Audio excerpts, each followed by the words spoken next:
You know that feeling when you walk into a room and everyone suddenly goes quiet? When you can practically feel the weight of unspoken expectations pressing down on your shoulders like a heavy winter coat?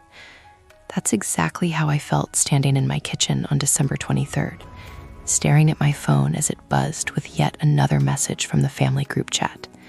57 notifications, 57 messages in less than 3 hours.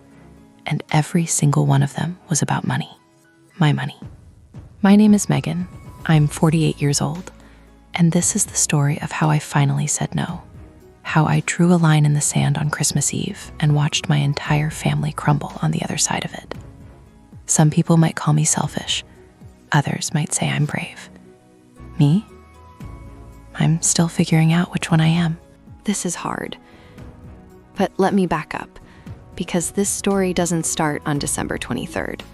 It starts years earlier, in a pattern so subtle, so gradual, that I didn't even notice I was drowning until the water was already over my head. I grew up in a large family.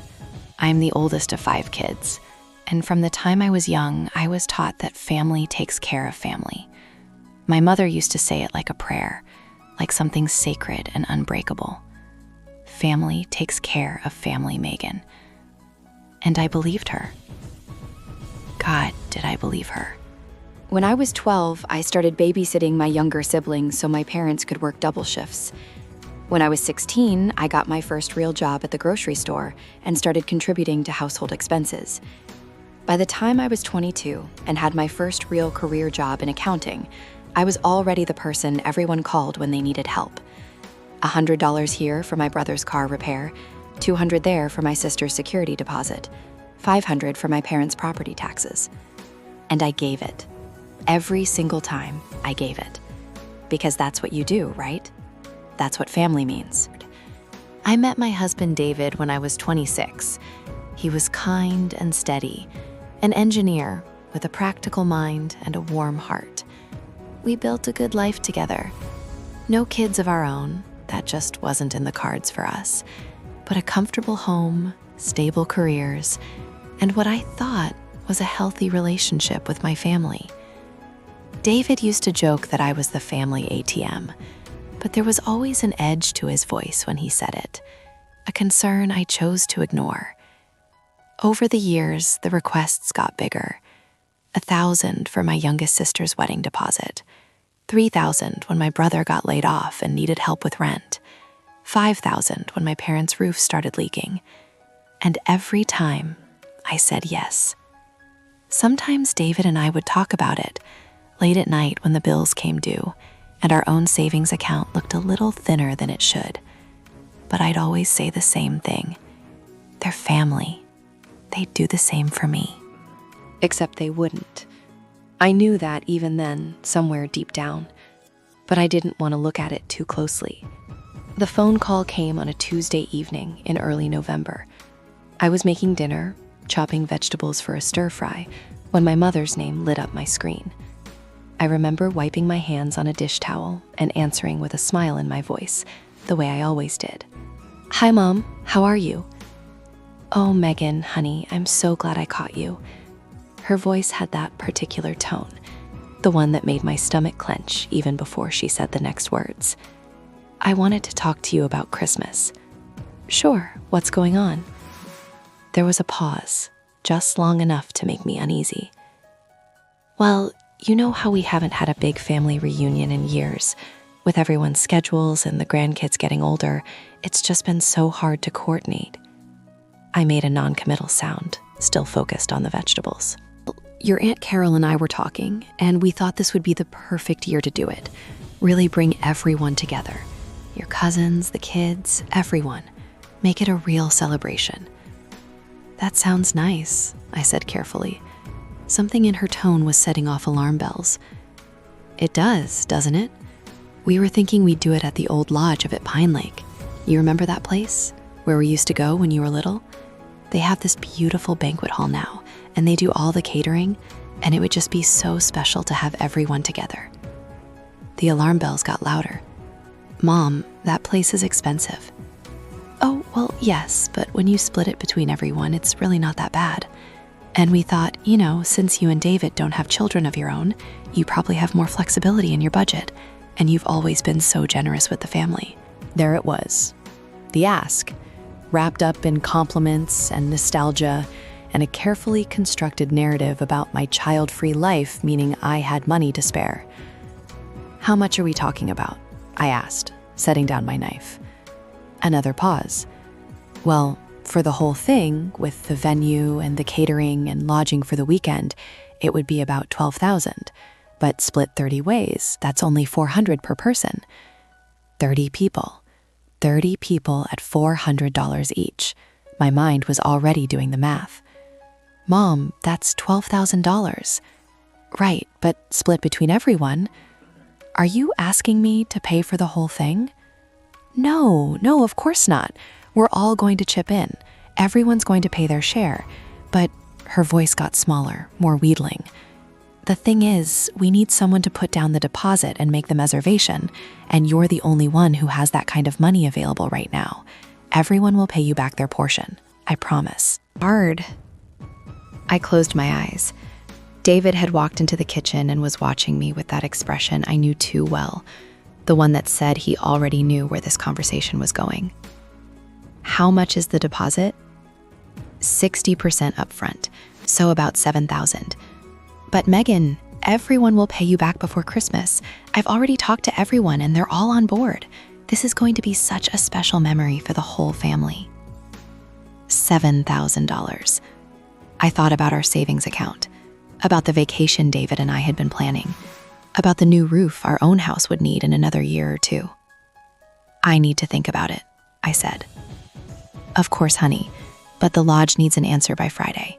These spots fill up fast during the holidays." After we hung up, I stood there in my kitchen, vegetables forgotten, and felt the familiar weight settling onto my shoulders.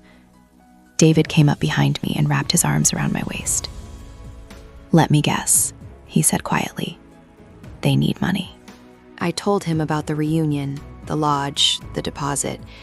He listened without interrupting, but I could feel the tension in his body. "What do you want to do?" he asked when I finished. "I don't know. It would be nice to have everyone together." "That's not what I asked. Do you want to front $7,000 and hope everyone pays you back?"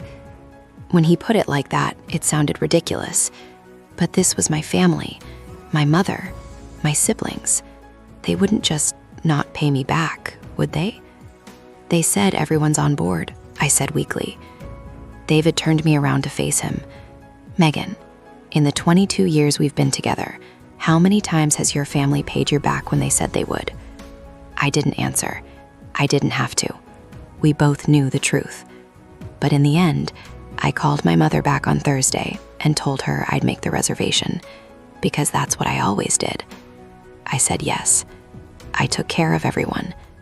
I swallowed my own doubts and fears and opened my wallet one more time.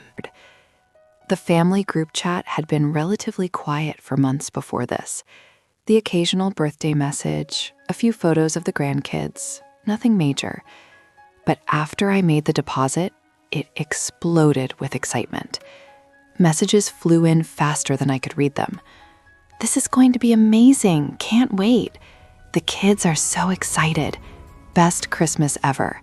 Thank you, Megan, for booking it." That last one made me pause. Thank you for booking it. Not thank you for fronting the money. Not don't worry, we'll pay you back right away. Just thank you for booking it. As if I'd simply made a phone call, not handed over $7,000 of my own money. I told myself I was being paranoid, overly sensitive. They were excited. That was good. This was going to be a wonderful family memory, just like my mother said. Hard. November bled into December, and the group chat continued its steady stream of enthusiasm. My cousin posted pictures of matching Christmas pajamas she'd bought for her kids. My brother shared a meme about family gatherings. My mother sent recipes she was planning to make. But nobody mentioned money. Nobody talked about paying me back. I tried to bring it up casually. On December 5th, I sent a message to the group. "Hey everyone, getting excited for the reunion. Just a reminder, the final payment is due to the lodge by December 20th, so I'll need everyone's $400 before then. Thanks. The responses were strange. Oh, is it that time already? Things are so tight this year with Christmas shopping. Can we talk about this later? And then silence. The chat went quiet for 3 whole days. 3 days where I watched my phone, waiting for someone, anyone, to acknowledge what I'd said. But there was nothing. On December 8th, my sister Amanda called me. Amanda is 3 years younger than me, married with 2 teenagers, and she's always been the fun one, the easygoing one, the one who could make everyone laugh. "Hey, Meg," she said, and I could hear the forced casualness in her voice. "So, about the reunion payment. Things are just really tight for us right now. Christmas presents for the kids, Jake's car needs new tires. You know how it is. Is there any way we could pay you back after the holidays, maybe in January?" My heart sank. "Amanda, the lodge needs the final payment in less than 2 weeks. I know, but you've already put down the deposit, right? So they're not going to cancel on us. And we will pay you back, I promise. It's just the timing is really bad." "Amanda, I can't just..." "Please, Meg. The kids are so excited about this. I don't want to disappoint them. You know how hard things have been for us." And there it was, the guilt. The implication that if I insisted on being paid back on time, I would be the one disappointing the children. I would be the villain. "I'll see what I can do," I heard myself say. After Amanda, the calls started coming more frequently. My brother Tyler called to say he'd gotten behind on his credit cards, and could I wait until February? My younger sister Emily was in tears about unexpected dental bills. My cousin Mark had just started a new job and wouldn't get his first paycheck until after Christmas. Everyone had a reason. Everyone had an excuse. And every single one of them ended the same way. "But we'll definitely pay you back. You know we're good for it." Except I didn't know that. Because when I really thought about it, when I really looked back at all those years of lending and helping and giving, I couldn't remember a single time anyone had actually paid me back in full. On December 15th, I sat down with David and showed him the spreadsheet I'd been keeping. Out of the 30 people invited to the reunion, 26 had told me in one way or another that they couldn't pay their share on time. Some wanted to pay later, some wanted to pay in installments, some hadn't responded at all. "Megan," David said, his voice tight with controlled anger, "you're going to end up paying for almost the entire thing." "They'll pay me back," I said, but even I didn't believe it anymore. "Will they?" "Because I've been going through our financial records. In the last 10 years, you've flown your family over $40,000. Do you know how much they've paid back?" I shook my head. I didn't want to know. $8,000. $8,000 out of $40,000. That's 20%, Meg. 80% of the money you've given your family is just gone. I felt sick. Maybe they just forgot, or they don't realize, or they see you as a bank they never have to pay back, a resource they can tap whenever they need money, and you let them. Every single time you let them. His words stung because they were true, but this was my family, the people who had raised me, who I'd grown up with, who were supposed to love me unconditionally. Families helped each other. That's what I'd been taught. That's what I believed. "What do you want me to do?" I asked, my voice small. "I want you to tell them the truth, that if they can't pay their share, they can't come, that you're not a bank, that you're not going to foot the bill for 30 people to have a nice vacation while we drain our savings." "I can't do that. It's 5 days before the reunion." "Exactly, which means they've had over a month to come up with $400, and they chose not to. They chose to wait until the last minute, hoping you just absorb the cost, like you always do." I didn't sleep that night. I lay in bed, staring at the ceiling, replaying every conversation, every request, every promise to pay me back that had never materialized. And I realized something that made my chest ache. I couldn't remember the last time anyone in my family had asked me how I was doing, how work was going, if David and I were okay. Every conversation, every interaction had been about what they needed, what I could do for them, how I could help. When had I become nothing more than a wallet to them? The next morning, December 16th, I made a decision. My hands were shaking as I typed out a message to the family group chat, but I forced myself to press send before I could change my mind. Hi, everyone. I need to be honest about the reunion situation. I've heard from most of you that you can't pay your share before the event, and I want to be clear. I cannot and will not pay for everyone.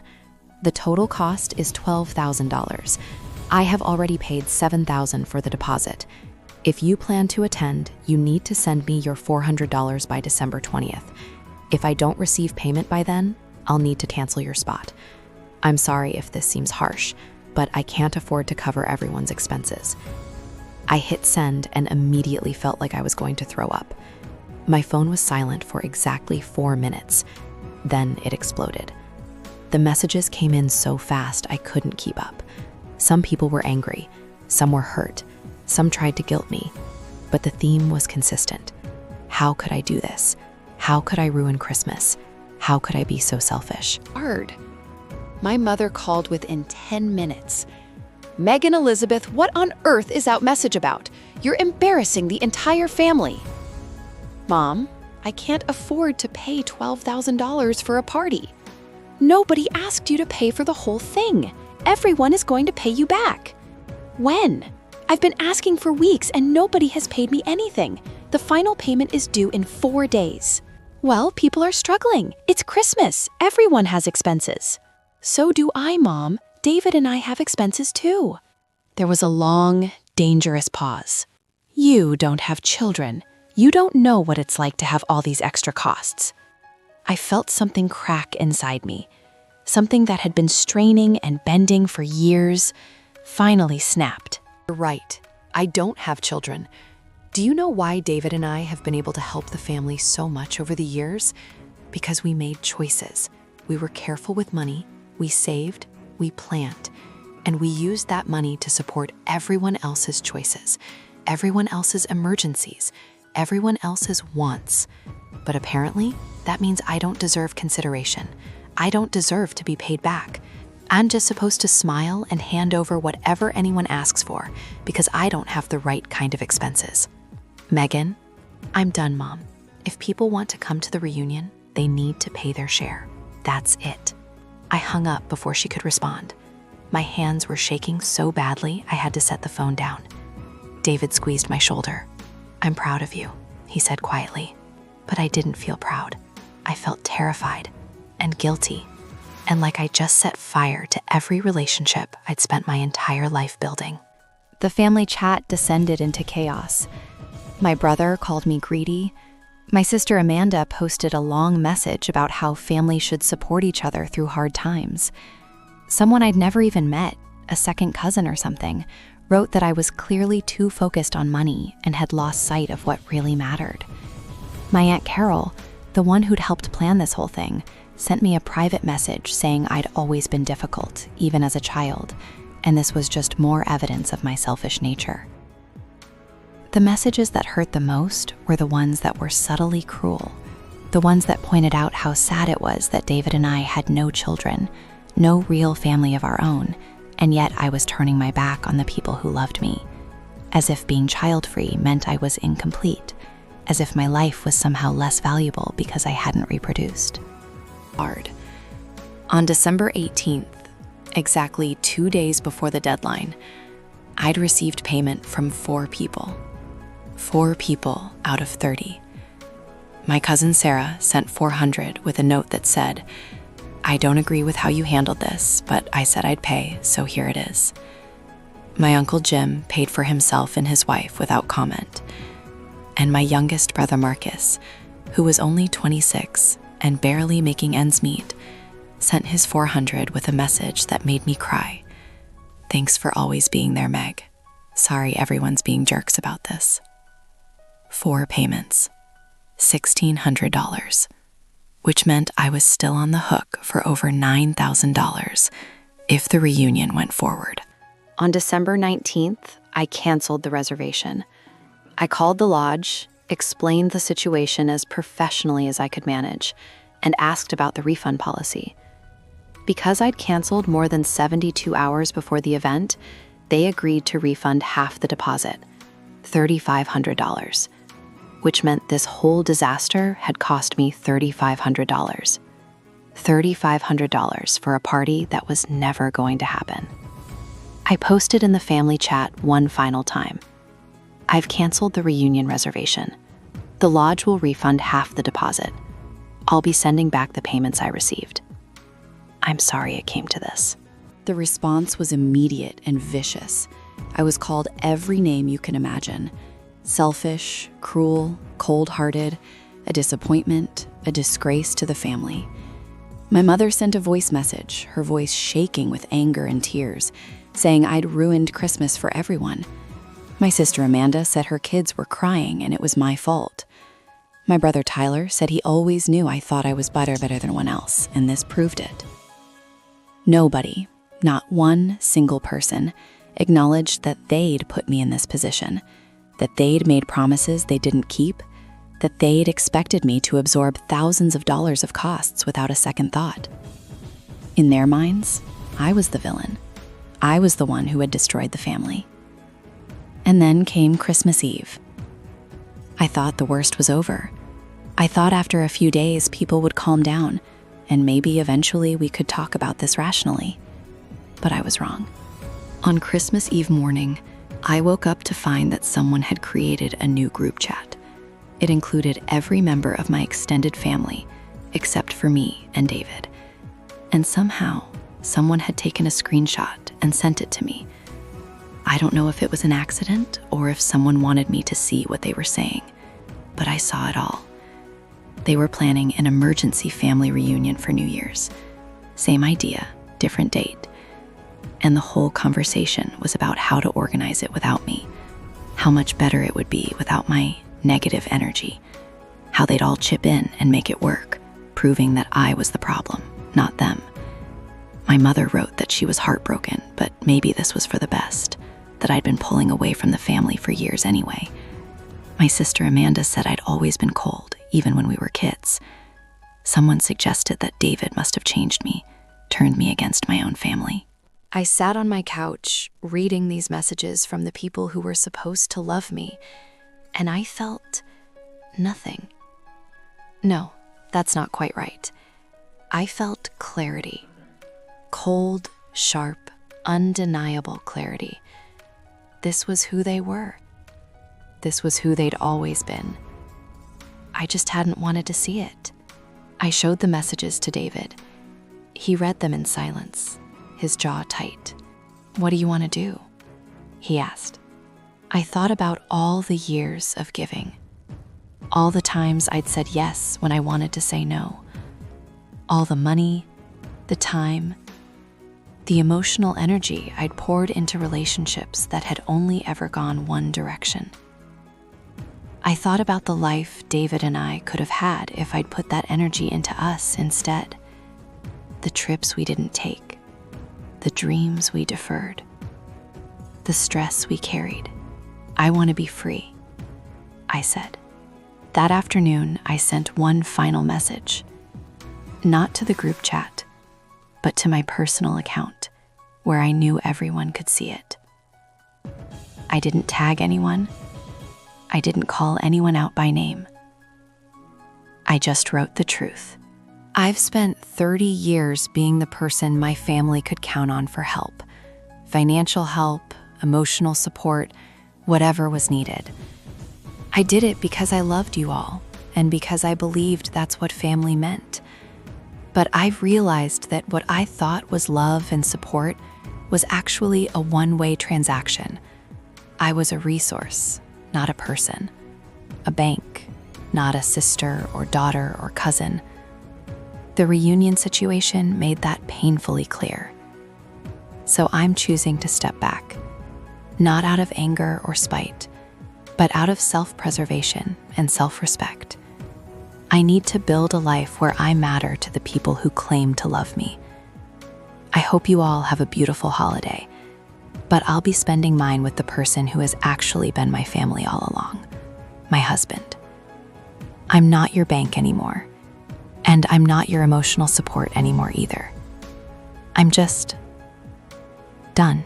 I hit post, and then I blocked the family group chat. I unfollowed everyone on social media. I turned off my phone, and then David and I got in the car and drove to a bed and breakfast in the mountains, 2 hours away, where nobody could find us. We spent Christmas Eve drinking hot chocolate by a fireplace, playing board games, and talking about things that had nothing to do with my family. We talked about the trip to Portugal we'd been putting off for 5 years, about maybe finally renovating our guest room into the home office David had always wanted, about how good it felt to breathe without that constant weight on my chest.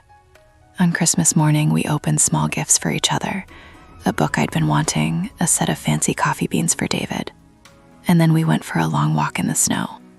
The world was quiet and white and peaceful. No demands, no guilt, no expectations, just us. But this is hard. I did eventually turn my phone back on. 3 days later, there were hundreds of messages. Most of them were angry. Some accused me of having a breakdown. This is hard. Maybe I will regret it. Maybe years from now, I'll look back and wonder if I made the right choice. But right now, sitting in my living room with my husband, looking at our calendar full of plans that are just for us, I feel something I haven't felt in a very long time.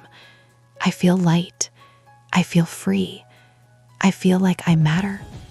Here's what I've learned, and what I wish I'd understood 30 years ago. You can love your family and still set boundaries. You can care about people and still refuse to be used. And sometimes the healthiest thing you can do is walk away from relationships that only take, never give. That doesn't make you selfish. It makes you wise. Setting that boundary, canceling that reunion, posting that final message, it wasn't easy. It was one of the hardest things I've ever done. But it was also the most important. Because for the first time in my entire life, I chose myself. I chose my marriage. I chose my peace. And I'd make the same choice again. The family reunion they planned for New Year's happened without me. I saw pictures eventually. Someone's account was still public. They all looked happy, crowded into someone's house, kids running around, adults laughing. Part of me felt sad looking at those pictures.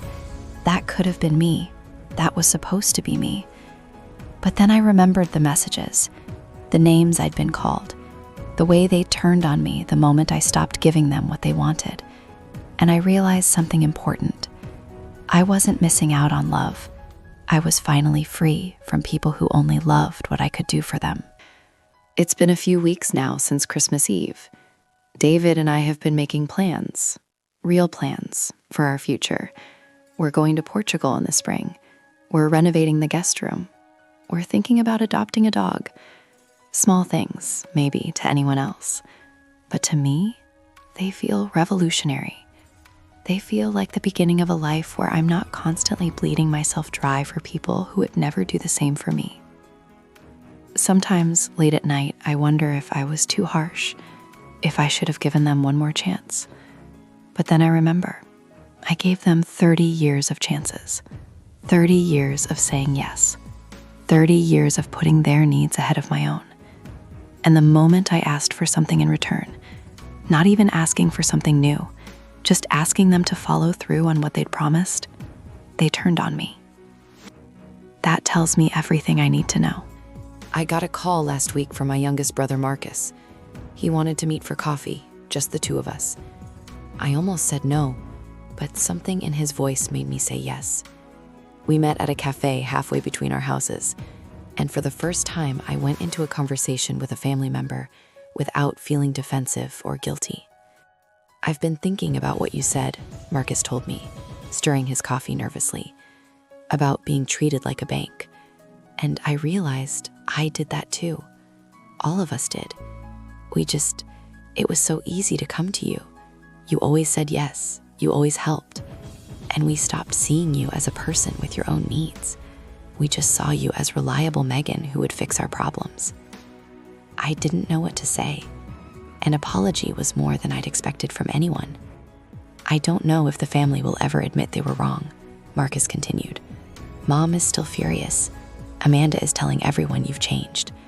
But I wanted you to know that I see it now. And I'm sorry. Really sorry. Thank you, I said. And I meant it. Are you okay? He asked. Really okay? I thought about that question. Was I okay? I'd lost my entire family.